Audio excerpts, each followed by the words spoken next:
Today is November the 16th, 2024, and my name is Leevone Brock. Talking with my brother Charles Brock, who lives out in Florida. And we're talking on the subject of men, the history of men, how men have treated women, and what is our position as older men. I'll be 64 on next month, December the 21st.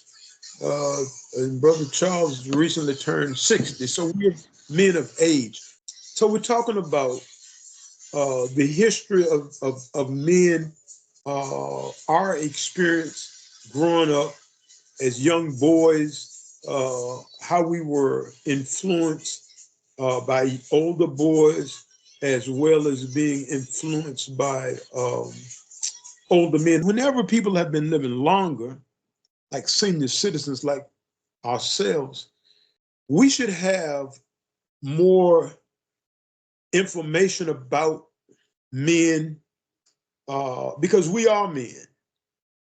And the reason that I think that we should have a discussion about this because there's a lot of talk coming from younger men as well as younger women about men, or vice versa. Women will say, well, you know how men are. Men will say, you know how women are. And in my opinion, as a man and growing up as a boy, my opinion was that I heard or was around older boys when I was a young boy who were always talking negatively about women in the sense of a woman or girl was just a sex object. That's all. Look at her body, see if you can feel on her, touch her, get around the corner. It was nothing about respecting girls. And Brother Charles, what's your experience as you Yeah, recall? my experience is very similar, mostly objectifying women, talking about um, how to use them, not how to respect them or knowing. Um, and it really depended on my audience, but the majority of young men that spoke that way Okay, about women. okay. As So, as far go as ahead. older men, as Mhm. far as older men, um, it's kind of like a split thing. If there were men that were in healthy marriages and relationship, I didn't hear as much negativity. They would still say things like, um, you have to be able to, um, you have to be able to compromise, or that would say something like that. But the men that were the other men, they would be pretty much like the boys, objectifying women, talking about even married men, talking about uh, other women.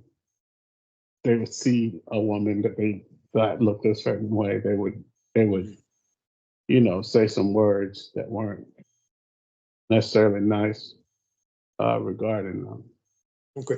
So my point for asking the question is to give a perception to those who are listening or will be listening to this video is how we believe that we were conditioned mentally as young boys, how to view or how to value or devalue a woman.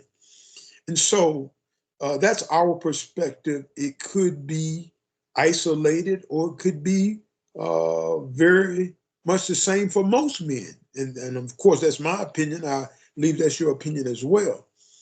So the reason for having this discussion about how we grew up and what we heard and how we were influenced has a lot to do with how men behave now. Because however you are conditioned, whether you are an animal, if you're raised in a domestic environment, you're not going to be as wild compared to the animal who's raised, in the wilderness. Because the animal that's not raised in the wilderness is going to be trained. And so we become products of our environment. And so with the problems that we have with our younger men who are younger than us, if we're in our 60s, and we're talking about men, say half our age, that would be, say, 30, 34, 35, or 40, whatever. These are the men that are the women today who have dated these men for the last 20 years, had children by these men, married these men, and all kinds of different type of interaction have taken place with men who are now in their 30s, 40s, and so on. And so what I hear often is a lot of negativity about the men not wanting to work, not knowing how to treat a woman. And I think that one of the biggest things is that women talk about is being a cheater, being unfaithful. And so uh, uh, I hear men blaming the women for the same thing. But in my opinion, as I recall, in my understanding, if men are the ones who started this behavior 40, 50 years ago, or however long you want to go back, but from our upbringing, from what we can recall, let me say this. I don't recall women being or girls being misbehaving in the same type of way as most boys when we grew up. How about yourself, Brother Charles? Um, I'm talking about the majority of the girls compared to boys. yeah, I think it was mostly boys coercing, trying to coerce um, girls into things as opposed to, that's in my experience. Yeah, yeah, But and that's mine too. Girls were a little, hesitant, resistant. Might you might could call them shy, but they weren't. They weren't so bold and aggressive as they are now.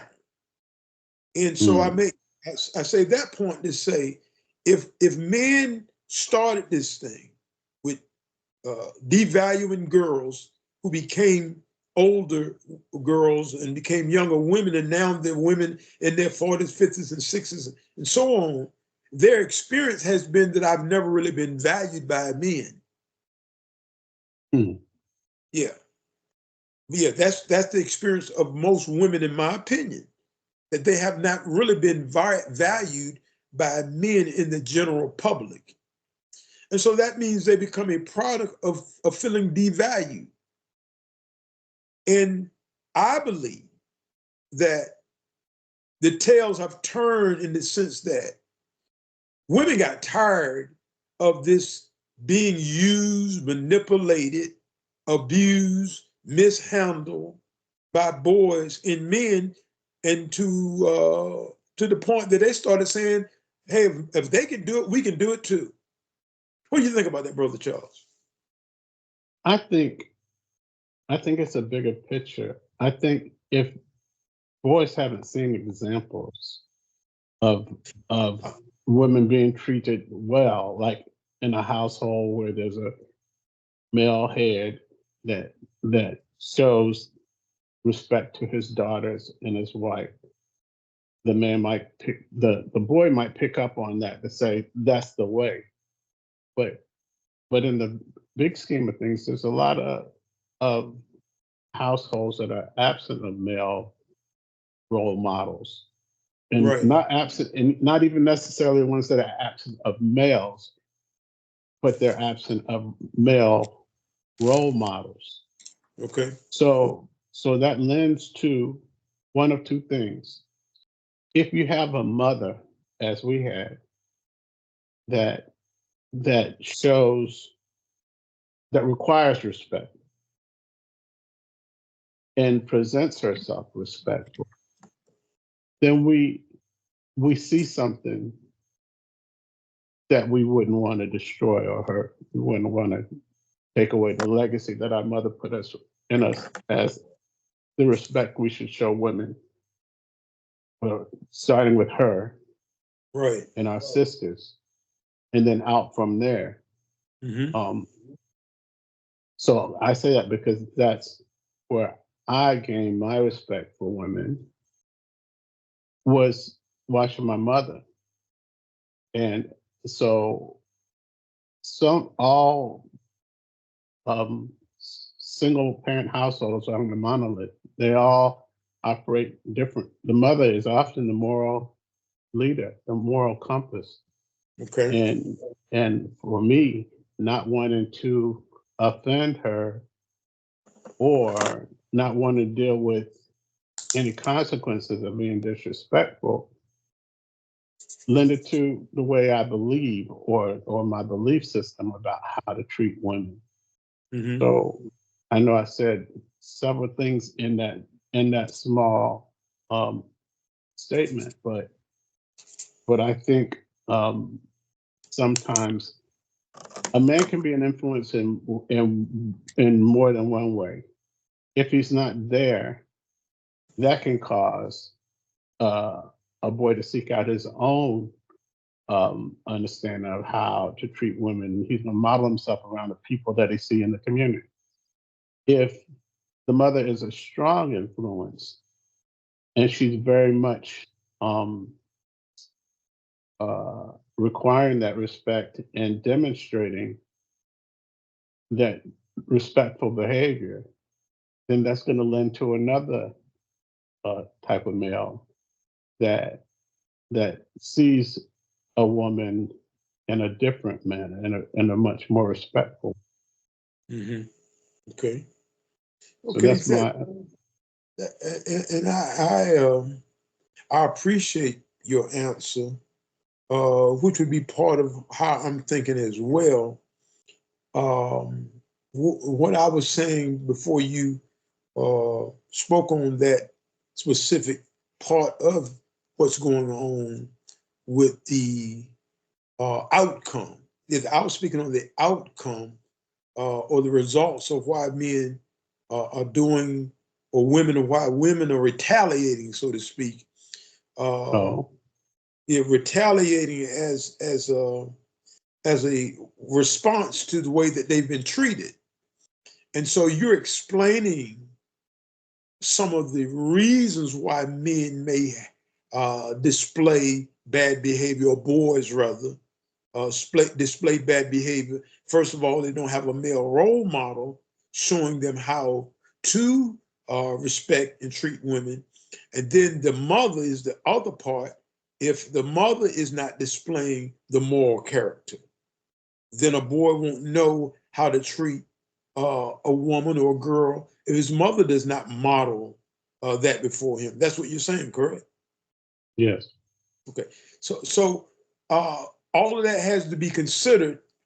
Ultimately, I think that even though a boy may have a mother such as we did, thank God, who lived a very decent life in front of us, that in our subconscious, it wasn't like I had a conversation that I recall with her about how to treat girls, but you know, that's in your conscious, that if you don't see your mother behaving any kind of way, or your sisters demonstrating that type of behavior, then you're not naturally, you shouldn't naturally think that you should treat girls any different than the way you see your sisters conducting themselves or your mother. That was our experience.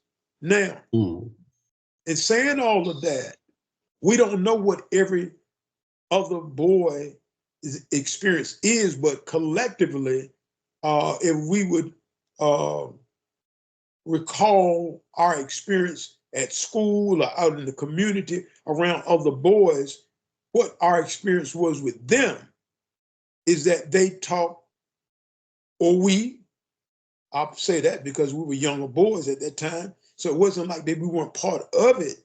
But when it came down to the older boys, That's where the majority of the influence is coming from. The older boys saying, y'all, you need to try to get her. You need to try to do that to that girl. See if she'll let you do this. So you're being told this, you're being conditioned, you're being programmed. You're not I think born it's like, more. I think it's more peer pressure. I think yeah, it's more peer pressure in to prove yourself manly or prove yourself masculine. It's like a contest. Like men often compete for everything, like for every aspect of life. Women are just a part of that, part of that competition as boys that don't right, know anything other than competition and looking apart and feeling apart, of something. And another thing is, if they come from households that don't have any leadership, right. then they're going to probably seek validation from those older boys and in the in the contest in the competition to win girls, to look the part, to have swag Mhm. and all that goes with it. I think the girls are just a part of that competitive spirit that men, because they don't know boys, because they don't know better, or Right. they can't see the how it's going to end. Yeah, yeah, yeah. You're saying making a lot of powerful points. Uh, Leadership would be the number one thing. In the boys' home, and then as well as in the girls' home. So if the girl doesn't have a father to show her how she ought to be treated, then that could result in a reason why she may allow herself to be mistreated by boys. We're not saying that's every case, but that's a high, strong possibility why a lot of girls, may behave the way that they behave is because they did not have a male, role model or someone to talk Or to about, protector, or yeah, a protect, yeah, protector. yeah. We do this every Saturday. Let me say that this forum is called "Restore Leadership Back to Men." Brother Charles and myself, and every blue moon we may have someone to join in with us. But again, we do it every Saturday for the last close to 4 years now. Correct, Brother Charles? We're going on to Yes. 4. So, and we've been doing it because we see the issues as it relates to our men in the community lacking in leadership. We're not saying that we're perfect leaders, but we're looking at it, looking at the problem as far as assessing it and saying, what can we do? In order to be able to fix a problem, first you need to know there is a problem. Then you need to assess what can you do about the problem. We being older men, we're talking about our experience for 60 plus years that we know things did not always come across as they do now. Women were very reluctant, or girls are very reluctant to put themselves out here like girls are today. So those are true things, but it wasn't always that way. So why is it that way now? My point is that I believe that women, so we talk about women who would be our age, but they used to be 10 years old. If they were 10 years old or younger and they were being mistreated, by the time they became an adult, that's 18 years of being mistreated or mishandled by boys. And so if your perspective is as a girl, in order to have a relationship with a boy, you got to do what he wants you to do. Otherwise, he's going to go to the next girl. But you want to have a male friend, a boyfriend, or whatever you want to call it as well. So that's part of that competition that you're talking about, Brother Charles. But that would be for girls. Girls saying, hey, I don't want to Hmm. be by myself. I want a boyfriend too. And so, but if a girl knows how she's supposed to be treated, and it was more that way when we were younger. You couldn't say anything to any girl. Like a lot of guys can say make these negative comments and statements to a lot of women now, and it's no big deal. But when we were young, you couldn't say anything to a girl. You couldn't act any kind of way around girls. You could only, they used to call it, what does it call it? Locker talk, locker room talk. Locker room. Yeah, some things that you would say in the locker as boys, you wouldn't say it publicly around girls. But that's all gone now. The girls are very, I think they call it ratchet. I think is what they call it. You know. Ooh, that's a strong one. I think that's what they call it. But I'm saying they learn this behavior from boys. Would you agree with that? Because girls who used not to be as loose with their tongue to say anything and behave any kind of way.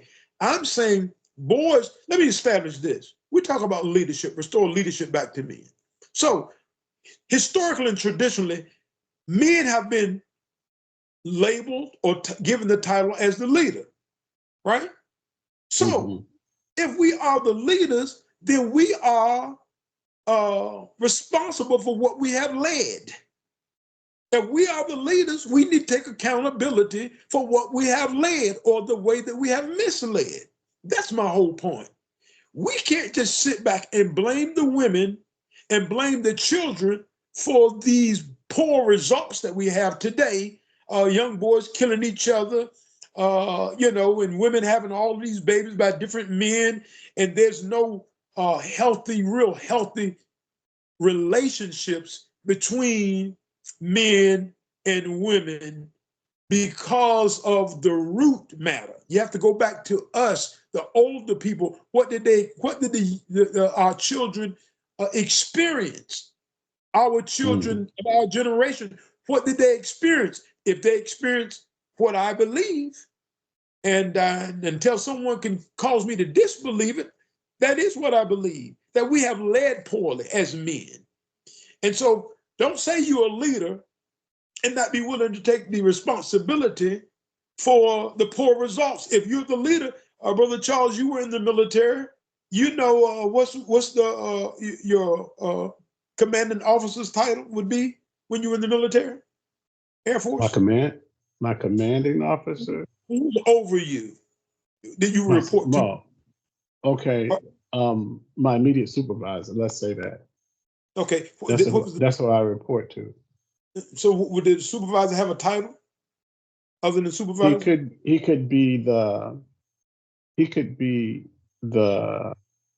Well, let me ask you like this: if you were on he can be the NCO in charge. Okay, so the NCOIC. So whoever's in charge of you on any kind of assignment, when it's time for that person to give a report for whatever the task is, and that person is in charge, they can't yell at you. They have to look at themselves because they're the ones going to be held accountable for being in charge of you, right? Right. If it doesn't go well, they're going to yell at you. Yeah, but I'm saying, especially if you haven't performed whatever they assign you to do. But I'm saying, but overall, they have to give an account for everyone that's under them, right? Collectively. Right. And if it's but everybody that's under them has to give an account to him. I understand. Well. Yeah. Here's my point. My point is, and I know you went in the Navy, but my point is like a captain on the ship. He has sailors underneath his rank, right? Right. So all of them. Yeah, all of them. So that captain is responsible for the behavior of those that are under him. Right. That's my whole point. So whenever you are a leader, whatever the results that you end up with, you're the one that's in charge. That's ultimately responsible. Yeah, held ultimately responsible. We as men got to stop whining and saying the women, this and these children that we say we are leaders. This is what we have led ourselves into. And any responsible leader will not point at the people like Adam did when the Lord asked Adam, who told him that he was naked, and did he eat the fruit that he told him not to eat? He said, the woman you gave me, but you're the one that's in charge. And as men, we know that we've lived, an entire a life of 60 years plus, that we didn't get here by blaming somebody else for the things that mistakes that we made. You can't be successful in life if you're always blaming somebody. Those are the kind of men, if I must say, in most cases today, that don't work, don't want to work, that's sleeping on the mother's couch, eating the mother's food, and got 3 and 4 babies by 3 and 4 women somewhere, because they don't have real moral character. And they want to blame the women for being no good, or the government taking care of the women. And that's why they can't take care of the child, because the government is preventing them from doing that. Listen, I'm sure that there's some isolated cases where the government has sided with the woman, especially historically. It used to be more so that way. It's not that way anymore. And then nothing ever stops a man, regardless of what the government does, unless he's locked up somewhere, to reach out to his child. Hmm.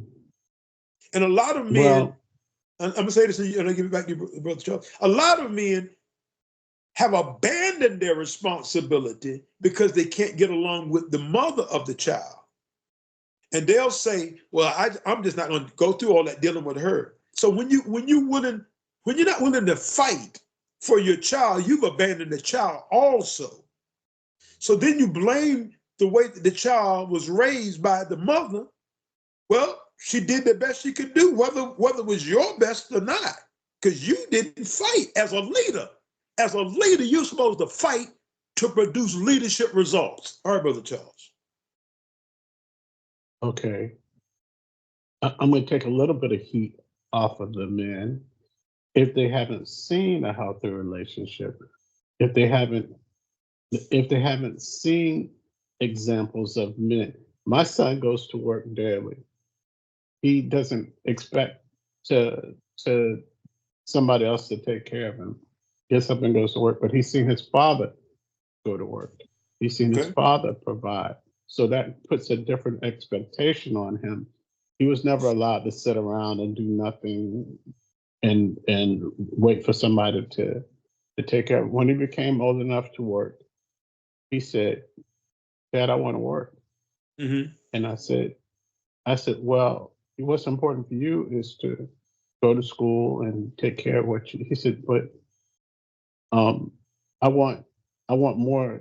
Sometimes I want things that, you know, aren't within the budget to buy for me. I said, now going to school and getting your grades, that's important. Right. I said, and once you start working, you'll be working. I said, don't be so fast to run to that. Right now, concentrate on this. But he said, no. He's because if I want to buy something, if I want something, and you say, I'm not going to get that for you because I'm the one that's working, Mm-hmm. and that's not within, what you're willing to do.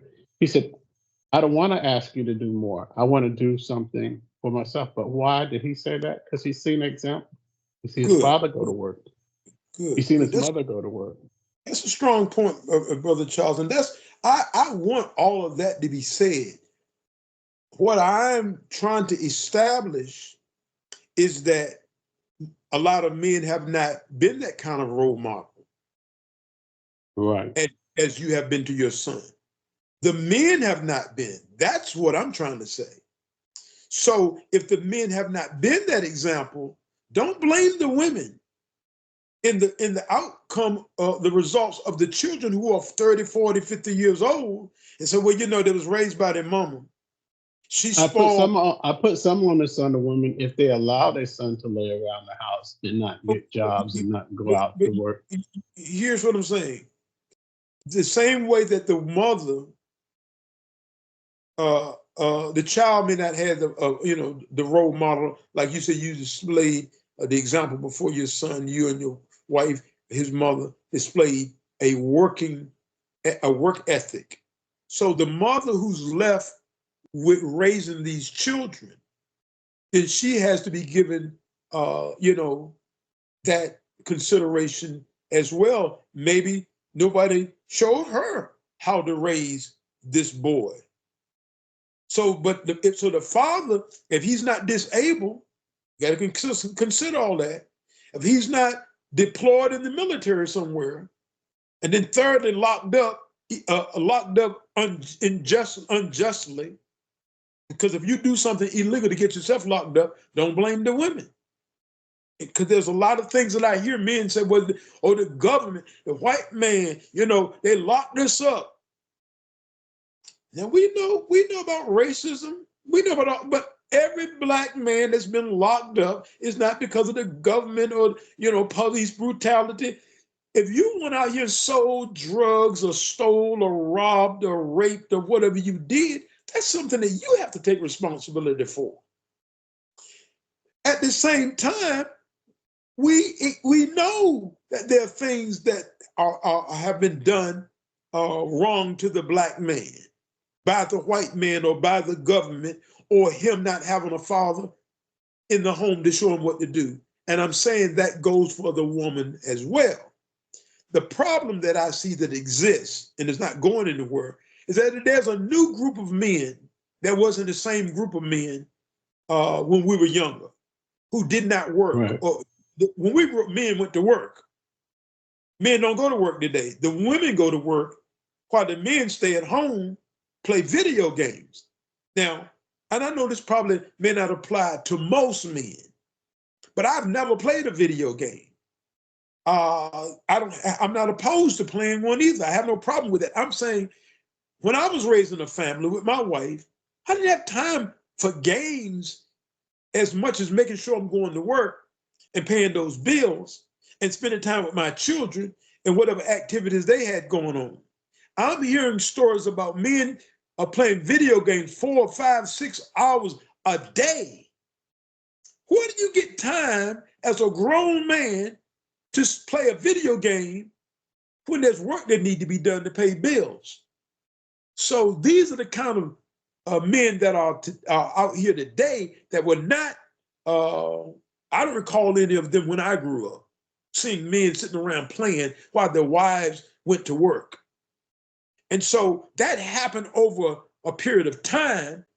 And I'm saying you have to look at the infrastructure, what kind of role models that we had or did not have in the home or in the community. That's what I'm saying, Brother Charles. I'm agreeing with what you're saying, but I'm also saying the woman is a victim of absenteeism as well.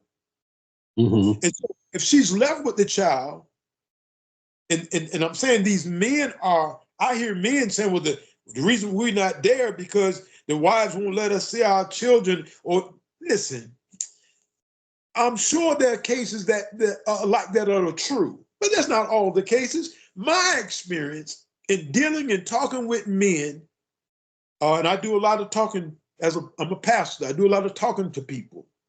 I've heard a lot of excuses about, well, you know, the children good, or I don't want to deal with her, or the child is okay. And I'm like, I don't, you know, how is it a child okay when the child is not having a relationship with you? See, that's something. Many times, I'm gonna say this and get you Brother Charles. Many times I think it has to do with a man feeling like, hey, my father wasn't there for me, so why should I be there for my child? Go ahead, Brother Charles. That's where I was going. That's where I Okay, was going. so I'm saying this is inherited behavior that hasn't always been full bloom as it is now. So if you don't feel like your father cared for you, he had babies, or you were his baby, and he didn't provide for you, so you inherit that mentality, and now you have a lot of grown men who are on another whole level of blaming women because their father blamed his mother, the reason why he didn't get to see his mother. And some of these cases, we know that's true, where women took the child, didn't even let the man know that there was a child. We know that's true, but that's not the majority of the cases or the reasons. And I'm I'm saying we need to restore leadership back to men. And you can never lead as a captain or a coach or a business owner or a father if you're always blaming somebody else other than looking at what you should have done or how you can improve. We're having these talks on a regular basis every Saturday to see how we can improve on our leadership as men. But we gotta always look at what got us here. If we Right, look at right. this, if we look at the statistic that 75%, which I don't know if that statistic is accurate or not, of the Black homes are absent of male role models or Father, or the fathers, biological father. fathers without biological fathers, Mm-hmm. then that might give us some um, underlying reason of how we got here Of to course. where these men, these boys that have not been led into any other, there's like layers to this because with poverty, a lot of these things because of um, lack of support and the lack of understanding of what is right. If you're in an environment where drugs and whatever else Right. are commonplace, to Mm-hmm. be different is to be different, and it's not good to be different in a place to be odd or uh, to be different. It's hard to be different in a place where that's the um, that's the main um, theme. Right. So and I think it's probably different in the city versus people in the suburbs. It's Right. probably different in in the many different variations of households and locations and stuff. But what I'll say is that statistic probably has a lot to do with how we perceive ourselves, Mm-hmm. how we move within that perception, and then men, because they don't give birth to children, they feel like it's a maternal instinct to be with the child. Most of the time, men are the ones that leave. Women are not usually the ones that leave Right. the home. You So said that leave, Leave, leave. yeah, they're not usually the ones that leave the home. It's usually the man. So while the man is away trying to figure out his next thing or how he's going to move from the and even though he left, he still feels some abandonment because he feels like maybe he didn't have the tools to keep it together. Maybe he didn't have the example. Maybe he didn't have the support. Right. Right. There's all Right. kinds of reasons, and they may not be excuses. They may be his perception is his reality, Right. whatever he perceives it to be. And I accept all of that. I think that's part of the assessment. It's no, as you always say, Brother Charles, it's no cookie cutter. It is no one side, one what how you say it? One One size size. for and one size fits all. But we cannot deviate from our responsibility because we have obstacles. That's what I'm talking about. All of these things are realistic obstacles. Leaders say, listen, we have to get back into our huddle and figure out how to win this game. We can't keep talking about the other team. Look how strong they are. Look how well they're prepared. Then we need to get better prepared. That's You right. We can win never, because of or in spite of. yeah, no one ever can win with the perspective of blaming somebody else all the time. Sometimes it is somebody else's fault. But we got to go back to the title that we love. We love being called a leader as a man. We get a lot of pride in somebody saying, he's the head, he's a leader. I love it, but there's more to it than having a title. It's producing the value that comes with that. You can't say you're a leader and then not take responsibility of what you have led. Let's talk about the child. Okay, if you want to demonize the woman for whatever she did that caused you to leave or why you couldn't see your child, always take the responsibility that nobody made you get with that woman. Let's start there. No Or, one. I'm not talking about what they call it. The marriages where they're put together by the parents. Those are very few. arranged marriages. Yeah. I'm talking Yeah. about those. I'm talking about, generally speaking, the average man that has a baby, he has donated or deposited his seed by choice. By choice. The average woman, historically, is being talked into let's have some sex. That's the way it used to be. Now I know the women have what they call it hypersexual now. Wasn't always that way. The men were and probably still predominantly are more the pursuers, trying to get a woman out of her clothes. Now, if we have pursued a woman to get her out of her clothes and impregnate her, whatever the end product ends up being, we are the pursuers. Mm-hmm.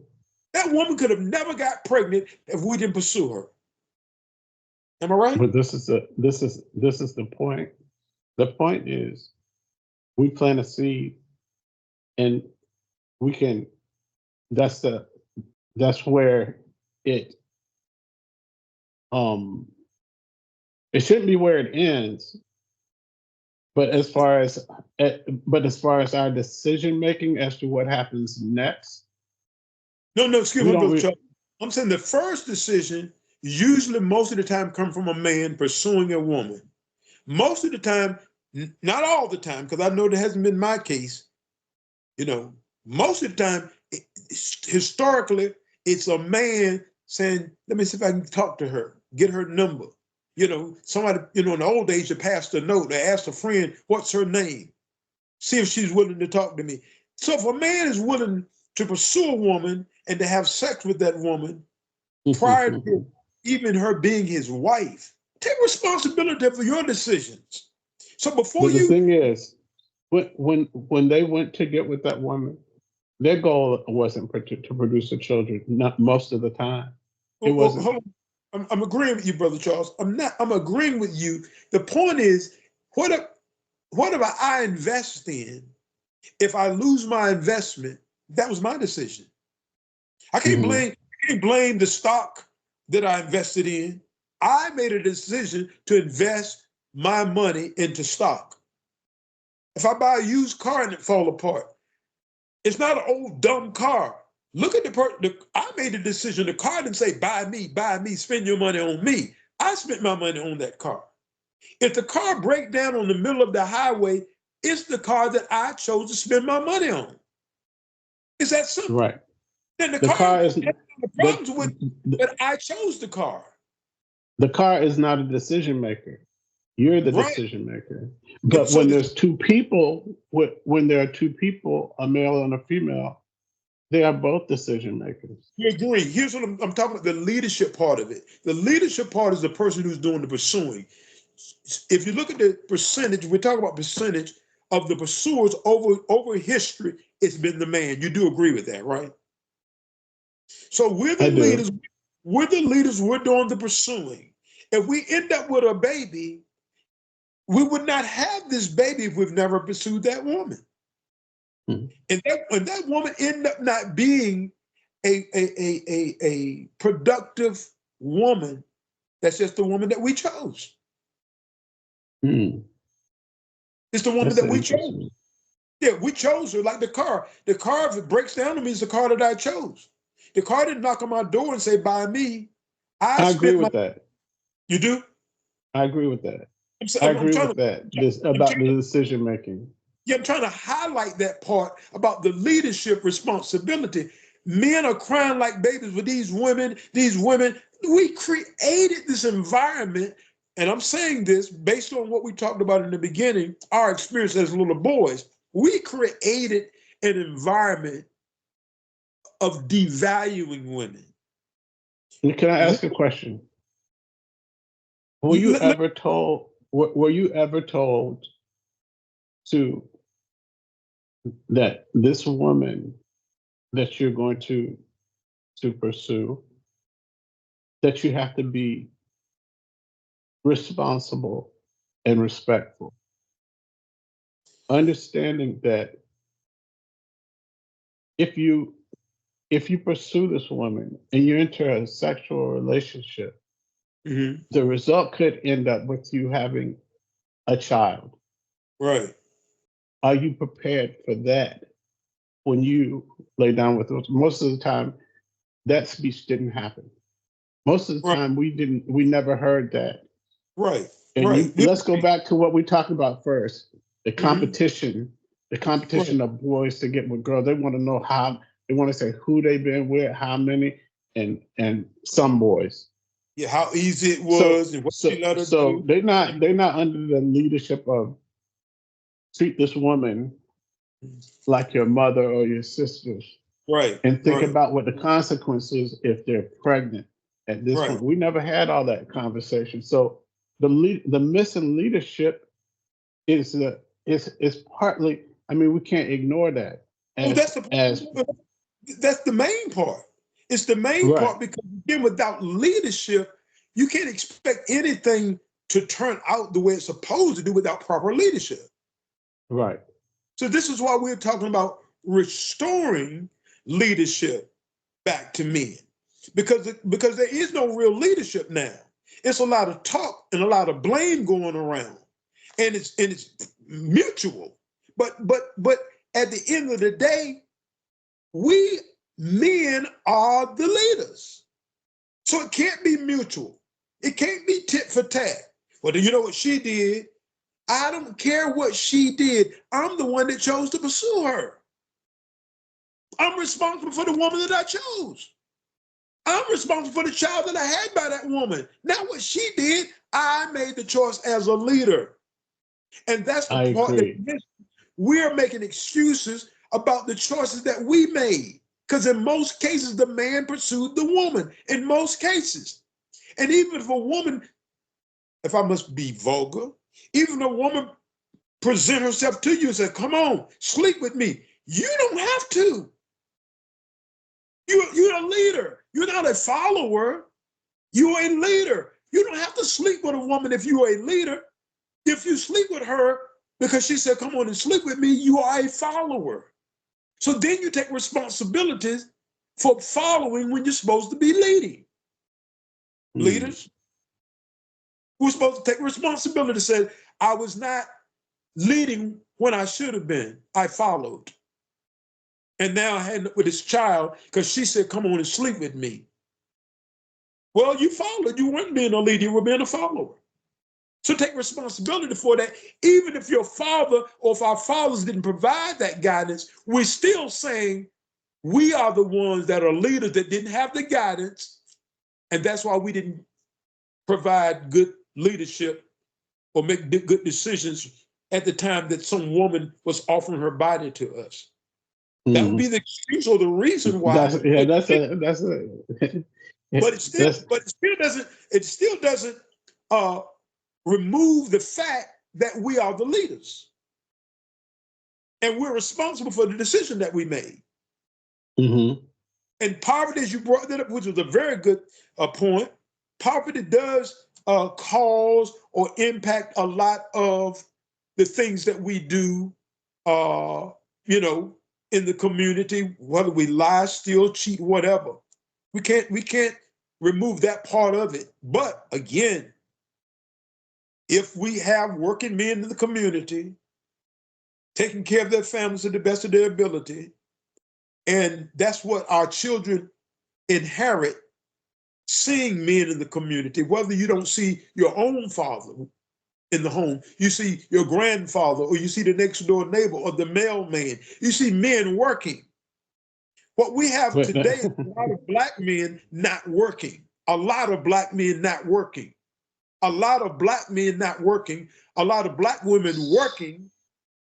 And the black men, something that we never saw, you might have to help me remember, where the women were taking care of the men. That's what's going on for the last 20 years or so. Young women are taking care of men, and the men are at home playing video games without a job and don't even have a desire to go to work. We didn't see that growing up as children. Do you recall anything like that? no. We need to address it and to do all that we can to help these situations improve. We're never going to be able to turn it around. It's too massive. But hopefully, someone will be able to say, you know, I need to think about what they are talking about. Yeah, we end up shipwrecked, and maybe the ship was already had a hole in it when we got in it. Mm-hmm. We can use that as a formula for why we are shipwrecked. It was already wrecked. My father, was already a victim. So when he had me, we just inherit, that victimization spirit that our father had. But the thing about it, we had a good mother. So even though we didn't have a father in the home, we had a good mother in the home. And so we have to take responsibility, even when we say, well, poverty, or we didn't have the best of, we couldn't do this, we couldn't do that. Okay, we know about poverty. Poverty is not a stranger to us or something foreign. But even in the midst of poverty, if you have proper guidance, proper leadership, you can do better than say, well, I'm going to steal and rob just because that's what everybody else is doing. If you have someone warning you about the consequences and encouraging you to not be a follower, then you're not going to make those poor decisions. That is what we're talking about, taking these things that are very true, that could have happened to us, and how we turn these things around so we can give the generation behind us a better opportunity than what we see happening right now. I hear most young men, and maybe I need to rephrase it, using maybe what you might say, Brother Charles, as legitimate excuses. But you can't be a leader if you're going to always use the woman, what she did to you, or your father not being there. Then you'll never be a leader. You'll never be a leader. Just say you're a follower, but never say you're a leader. And why a woman won't submit to you, what is there to submit to? You don't know how to lead. And you said because your father didn't lead you. So that's acceptable, even though it's not honorable. It's not honorable, but it's acceptable. If nobody trained you to be able to do something, you don't get rewarded for it just because you didn't have a trainer. You're just disqualified. You're not qualified. You're not disqualified. You're unqualified. You're unqualified, Leevone, huh? if I told you to build a house, now you see houses all around you, Right. and I say, you need to go build your house. So the houses that were built by people who were trained to build houses are probably going to be better than yours, right? Most likely, So, definitely. so, so part of my example is to say, how can I know except some man guide me? How can I know what the Process. household should, what the process is for me to be a leader in my home? Mm-hmm. If I see people all around me, but the biggest stage is the one that you're on. When you're in your house and you see that missing part and you see other examples, and more than older people, examples of younger people are other young people. Right. So it's the lack of leadership and the enhanced followership into by bad examples. So restoring leadership back to men is to guide where you can guide them, Mm-hmm. encourage them even after they've made some bad choices, to say it doesn't mean that it's over because you've made a bad choice. You still have these children that exist that still need something from you. They need, and to change the narrative is to learn how to be there for them. Mm-hmm.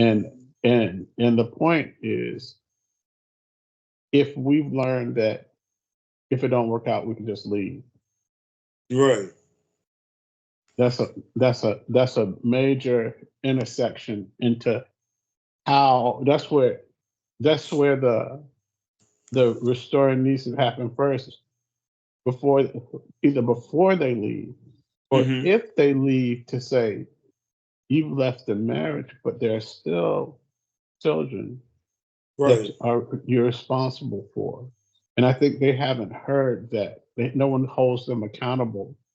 That's why it can perpetuate the same thing over and over again, because there's no disruptor Right. into that And, perception.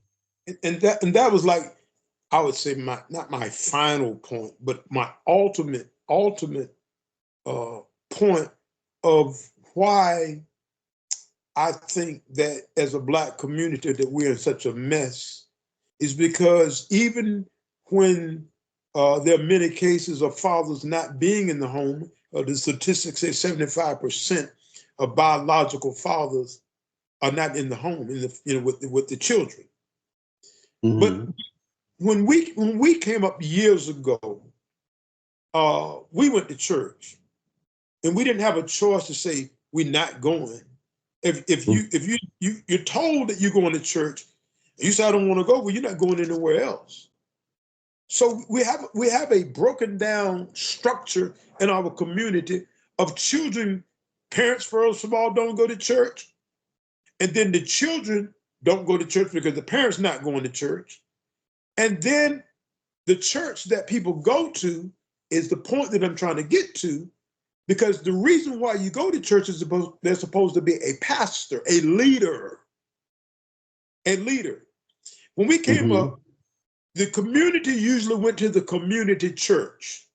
People didn't run around from church to church. It's like running around from different houses. You can have different influences. If a child is 5 years old, 6 years old, and every week you're at a different house, you're going to have a whole lot of different thoughts about what you're supposed to do and how you're supposed to do it. But if you're consistently in one environment, you grow in that environment. So what I say often talking to people now who go to church, and I'll talk to them about young Black men killing each other. And I ask, do your pastors talk about that? They say no. So and I'm not understanding. If you're a pastor, a Black pastor that is, and you know that the majority of these young people that are killing themselves are Black children, Black boys, and you don't see that as being a topic to talk about, tell you're burying somebody. Didn't you say a few words about this could have been protected? What are you being proactive about in meeting with these boys, young men, on a regular basis to provide leadership? So there's no husband, there's no father, there's no grandfather, but there's a pastor. Why the pastor who you're putting your money on the table, your tithes, your offerings every Sunday? I use this analogy. It's like going to college. You pay your tuition because you're gonna be studying a subject or subjects to further your career. There's a purpose in it. You're not just going to put money on the table to feel good. So I enjoyed myself. That person who's speaking to you, and it's not a dialogue, but it's a monologue. Information is supposed to be given to you to where like you're in school and you're taking notes. And you can say, oh, I really learned something today from the pastor. How to apply this to my life, how to apply this to my family, and including my children, or how to address my absent husband or baby father or baby mother. It's not about preaching about Jesus and hallelujah, thank you, Lord, but how to address the problems in our community. You can't ignore the problems and expect the problems to resolve themselves. It's not going to happen. So that's my, not the last thing that I wanted to say, but I wanted to say that to address how you implement, as you say, Brother Charles, things that were interrupted. What do we do? What do we do to revisit these issues? Or we just sit back and say, boy, I don't know what's happening to our children. Well, you know, the women. It sounds like a bunch of sissified, weak men who's sitting back watching their women and their children go down the drain, and you're not doing anything to save your community. Something wrong with the men. And especially to those that go to church and got a pastor up in there, something wrong with your pastor. You would keep putting money in a car that's not, it won't go anywhere. You still got to ride your bicycle to work. Something wrong. So that's what I think I would want to conclude, end up with on the day about that piece of it, Charles, Brother Charles. Looking for some kind of response from you on that part about in our community. I believe that the church was a strong influence on the family back in the 60s and the 70s, maybe even the early 80s. But that these pastors, I'm a pastor, and I talk to pastors and I ask these questions. I don't see, I don't get the kind of answers about, oh yeah, we got these programs, once a month we meet with the young boys, or once a week we meet with them. I don't hear anybody telling me that. I hear people talking about, oh, I don't know what we're going to do about these children. They're so disrespectful. You better look at their mamas and their daddies and their grandparents. That's where most of the problems come from, not the influence of the peer pressure. Because how was peer pressure addressed when we were children? You got to deal with your mama. You got to deal That's with your right. parents. But now the parents are the problem.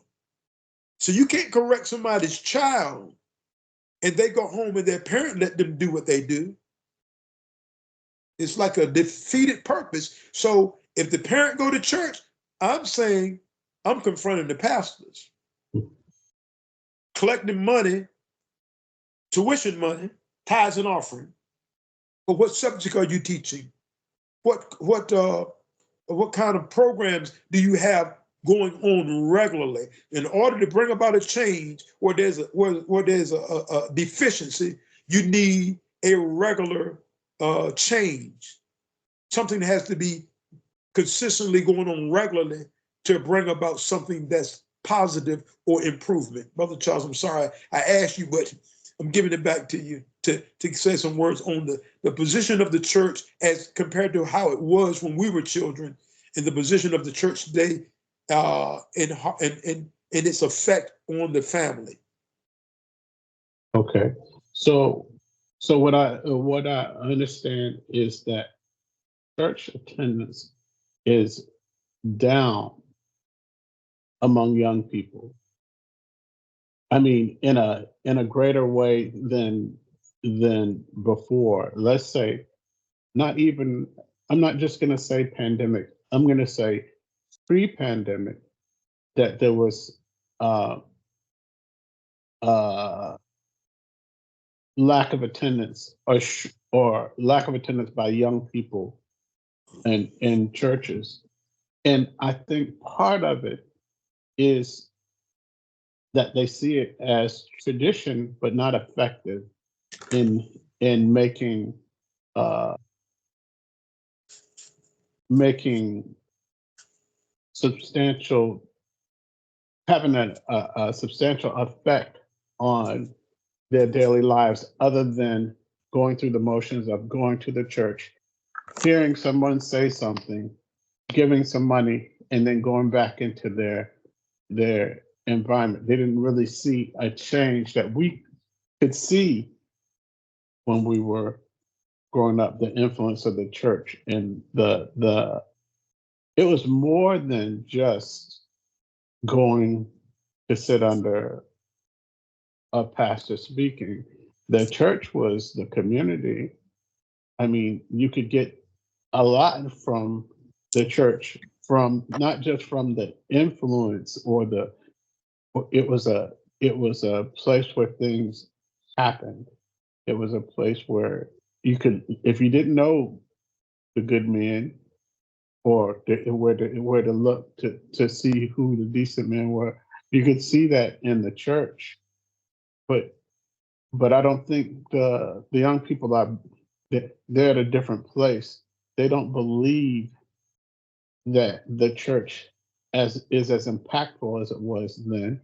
They don't see the same examples, because most of the time people are, they're trying to get back to see the football game, or they're trying to do something else. It's not the same. And then they have several services. So you can be accommodated for that. You get up early, go to the 8 o'clock service, and then you can get back and see some football. But what was really supposed to be happening in the church, it's like it's lost its purpose, because the leaders don't. Most young people say, my pastor doesn't know me. Mm-hmm. They're not really involved in my daily life.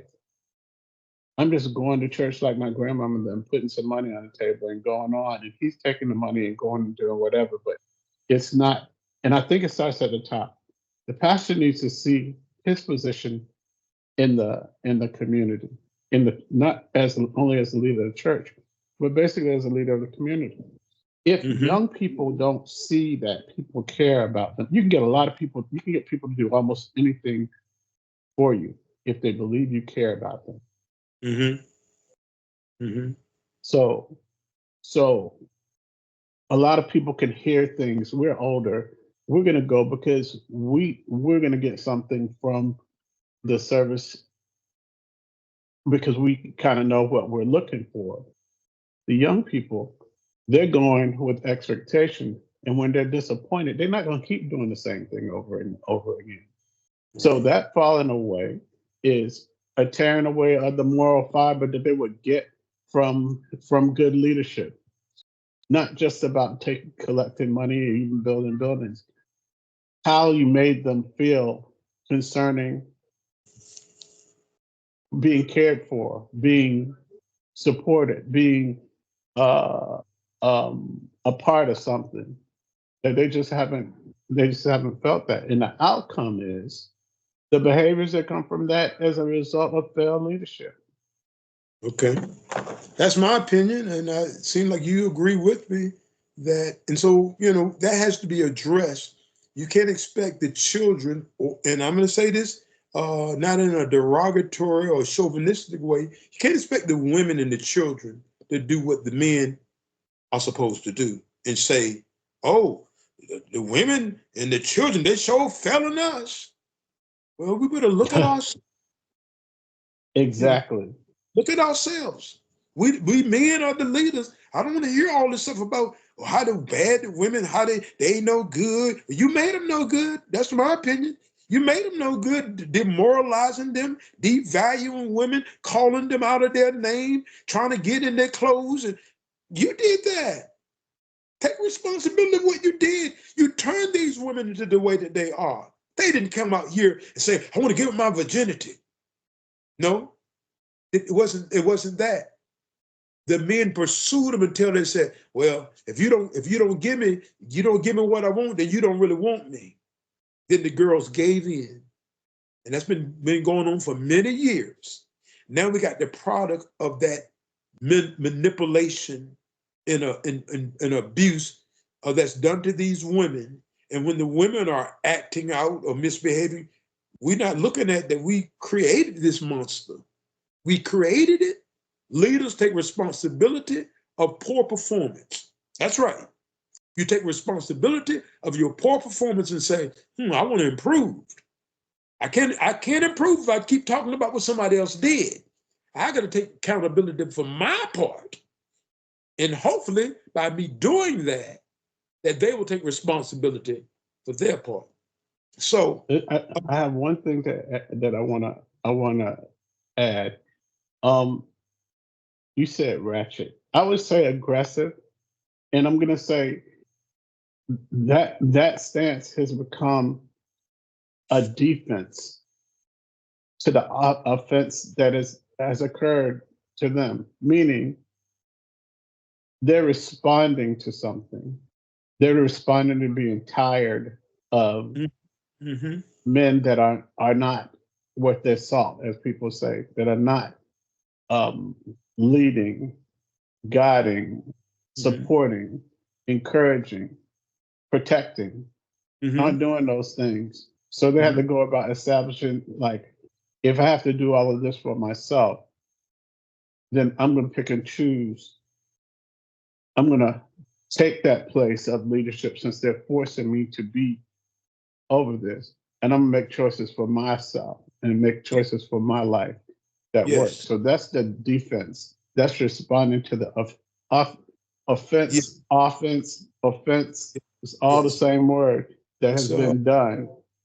mm, it's I gotta secure myself because I don't have any security in men. And when women secure themselves, then they're being called masculine by Mm. the men. So then they try to demonize the woman for working and taking care of herself. Say, oh, she's trying to be a man. No, she's trying to have somewhere to live, some food to eat without having to beg. And so if we're providing those needs, or let me say this, if we had, or if we had never stopped, we wouldn't have this problem. If men had never stopped putting women in the doing what we're supposed to do, women would have never gotten these positions. A lot of people say, well, these women, they fought for their rights. You got to understand, they're fighting because the leaders are not fighting for them. That's it. Women didn't want to leave their home and get out and go to work. I don't. Do you? I mean, realistically, who wants to leave the comfort of their home and have to go to work when the money's being brought in? And it's being brought in by somebody who loves you, somebody who cares about you. If a woman leaves her home and has those provisions there, usually she ends up regretting it. That's the truth. If a woman leaves a home where a man is providing, nurturing, and finances and leadership, usually that woman end up regretting it. And so Mm. I believe the majority of the cases where women end up, being self-sufficient, as we must say, and say, I'm going to be independent, a lot of times it's because of the abuse that they have Or received. the failure, Yeah, in their mm, voice not being heard. You know, mhm. we said a lot. Our first recording, I hope that it recorded is saying it did, and we'll find out when we shut off. But anyway, Brother Charles, I didn't want to say, I said Brother Charles was out in Florida. I'm out in Virginia. And these shirts that we have on say, do it now. It means to be proactive. Don't, don't live in regret about things that you should have done when you have the opportunity to do it right now. And anyway, we thank God for this opportunity to talk about restore leadership back to men. And we hope to get some responses from this video. And there's nothing else, Brother Charles. We're going to say a word of prayer and close out. Right. Father God, in your precious name, we thank you, Lord, again for this opportunity as we come together on a regular basis to talk about how we can improve as men in providing leadership to our community. We Yes, thank you, Lord. Lord, for all that you've done, all that you are doing, and all that you are about to do. We give your name the praise, the glory, and the honor. And we thank you for all of these blessings. In Jesus' name we pray. Jesus. Amen. Amen.